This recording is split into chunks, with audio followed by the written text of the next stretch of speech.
The patterns that we see in history have cause-effect relationships. It's not so much the patterns, because that would just require blind faith that the patterns continue, but you could see the cause-effect relationships at each time. And I'm a very practical guy. Like, I'm doing this not to study history. I'm doing it for the purpose of I have to be positioned today, tomorrow, the next day in the markets to make the right decisions. But politics and geopolitics and all of this economics all matter. What we see in statistics and probability, so you can see it in the book, or I did a YouTube video that also gives a condensed version of that called The Changing World Order. You can see the measurements, and you can see it happen repeatedly. That cycle has brought us to a point where there are consequences for the conditions that we find ourselves in. So, for example, today, financially, you have a situation where debt is a stimulant. Or credit. You provide credit, you get debt.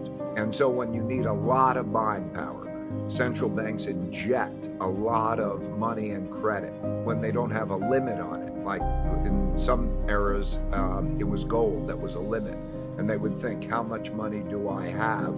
And that would affect how much they spend. That is no longer the case. So that there is that stimulant, but that stimulant of creating credit creates debt, which is an obligation for paying back, and it is an asset for somebody on the other side to hold, to think whether they're having a real return. So there's a mechanics to that set of circumstances. That means when you have a lot of debt and you have a lot of assets and liabilities that are there, you have to make both sides happy. And so the situation that we're going through is very much that. The coffers are empty. They needed to spend money, and they chose to spend a lot of money on debt. And that produced an inflation because it's buying power. It should not be surprising if you give everybody a lot of buying power, and it's much more than there is production, that'll produce a lot of inflation. And so now we are where we are, in which the central bank is tightening monetary policy.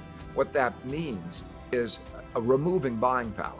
So you see a situation where prices are going up, and the central bank will remove buying power.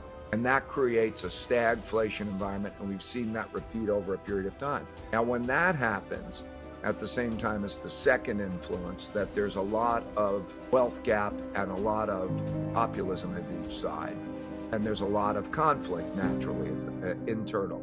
And populism, where does populism come from? Studying history, we see these patterns. When Donald Trump was elected in 2016, and I wanted to understand why. That was the first time a populist was elected in the United States under my experience.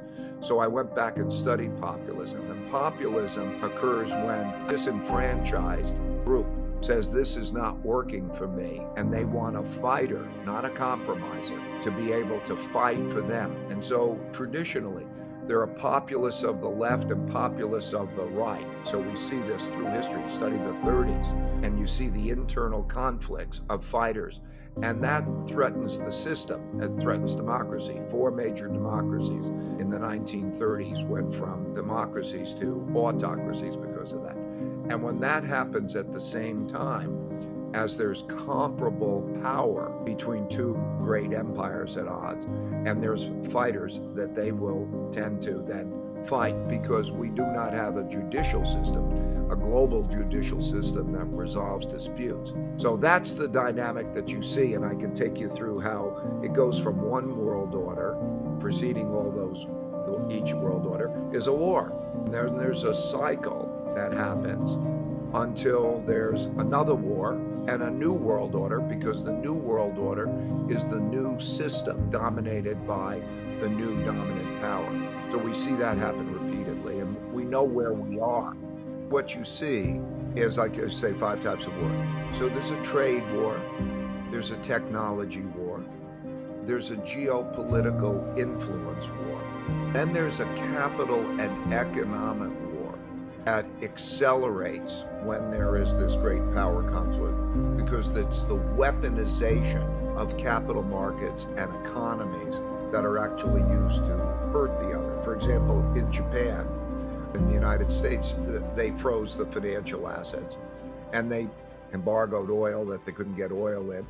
And so this economic warfare takes place. And then when the economic warfare becomes intolerable, then that often leads to a military war. For example, it was those military sanctions, that's economic warfare, that happened in Japan that led to Pearl Harbor beginning. That's a typical cycle. We know where we are. We don't necessarily have to go to cross those lines. We do have our financial conditions, and we do have our internal conditions, which are leading to these irreconcilable differences.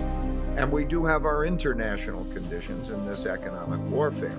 But if the parties involved really understand these patterns and understand the cost of that and the cost of the war, then perhaps we can avoid them. I'm just trying to make people aware of the story that's repeated over and over again, and looks like where we are is in a almost a brink of a very bad situation.